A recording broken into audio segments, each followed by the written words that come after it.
आप सुन रहे हैं साइंस सोफी पॉडकास्ट, जो होस्टेड है दो एआई माया और नोवा द्वारा। यहाँ हम एक्सप्लोर करते हैं science, philosophy, human nature, evolution और एग्जिस्टेंस जैसे सवालों को, जो आपको सोचने पर मजबूर कर दे।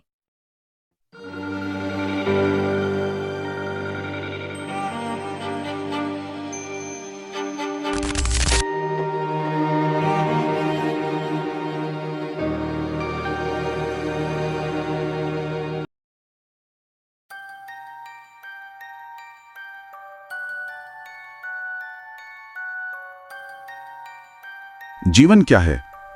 मौत, क्या वो वाकई अंत है? और ये चेतना, मतलब ये जो मैं हूं, ये एहसास कहां से आता है? आज हम इन्हीं कुछ बहुत बड़े सवालों में थोड़ा गहरा उतर रहे हैं। हमारे पास कुछ अलग अलग स्रोत हैं, विज्ञान, दर्शन, मनोविज्ञान। हाँ, और क्वांटम फिजिक्स और कुछ आध्यात्मिक नजरिए भी हैं। बिल्कुल। तो देखते हैं ये स्रोत हमें कहां ले जाते हैं। हाँ, मकसद यही है कि इन अलग अलग दृष्टिकोणों से जो जरूरी बातें हैं उनको सामने लाया जाए। एक तरह की यात्रा है ये, स्थापित परिभाषाओं से लेकर कुछ चौंकाने वाले विचारों तक।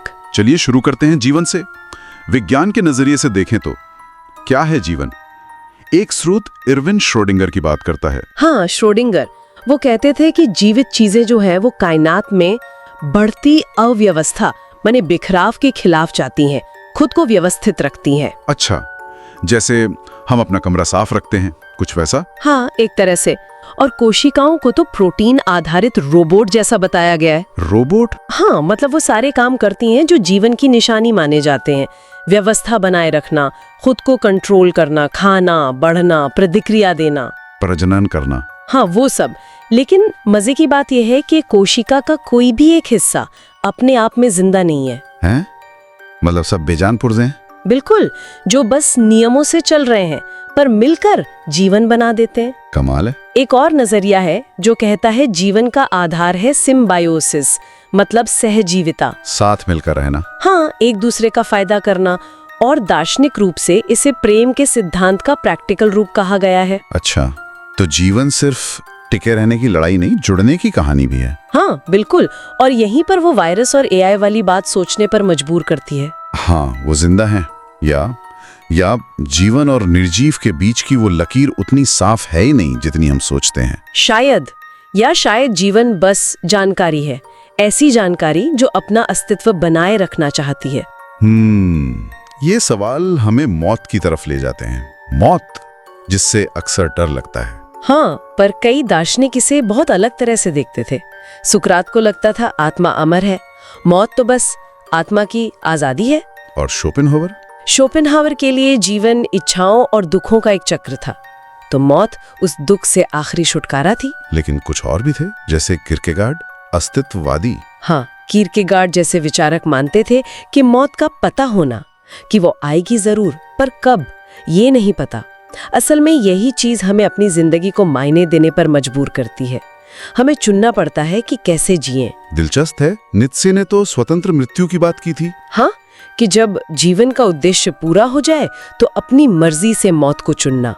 और डेस्कार्टिस, उन्होंने शरीर और आत्मा को अलग माना और वहीं से ब्रेन डेथ का कॉन्सेप्ट निकला। लेकिन एक आध्यात्मिक नजरिया भी है, जैसे योगानंद के लेखों में। हाँ, परमहंस योगानंद, वो मृत्यु को डरावनी चीज नहीं मानते, बल्कि शांति और स्वतंत्रता का अनुभव बताते हैं। शांति? हाँ, जहाँ आत्मा एक सूक्ष्म लोक में आराम करती है और कहते हैं कि प्रियजनों से दोबारा मिलना भी संभव है। तो ये अंत नहीं, बस एक पड़ाव है। तो मौत के भी कितने अलग अलग चेहरे हैं, डर से लेकर आजादी और शांति तक। लेकिन जब मौत वाकई करीब आती है तब क्या होता है? मनोविज्ञान क्या कहता है इस बारे में? मनोविज्ञान उस प्रक्रिया को समझने में मदद करता है। जैसे एलिजाबेथ कुबलर-रॉस के 5 चरण बहुत जाने पहचाने हैं। हाँ, वो इनकार, बिल्कुल, इनकार, गुस्सा, फिर सौदेबाजी, उदासी और आखिर में स्वीकृति। ये उस मुश्किल भावनात्मक सफर का एक तरह का नक्शा है। और एक और थ्योरी है, टेरर मैनेजमेंट थ्योरी। वो क्या है? वो कहती है कि हम इंसान मौत के गहरे डर से बचने के लिए अपने कल्चर, अपनी मान्यताओं, अपने आत्मसम्मान का एक क्या कहते हैं कवच बना लेते हैं, ताकि हमें लगे कि हमारा वजूद मायने रखता है, हम यूं ही मिट नहीं जाएंगे। हाँ, कुछ ऐसा ही। ये हमें उस डर से लड़ने में मदद करता है। और फिर आता है वो सबसे बड़ा सवाल, चेतना, ये होश, ये जागरूकता। हाँ, क्या ये सिर्फ हमारे दिमाग की उपज है?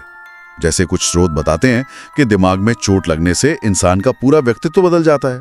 चार्ल्स विटमन का केस याद आता है। हाँ, वो एक मजबूत तर्क है कि चेतना दिमाग पर निर्भर है। तो क्या यही पूरा सच है या चेतना कुछ और है?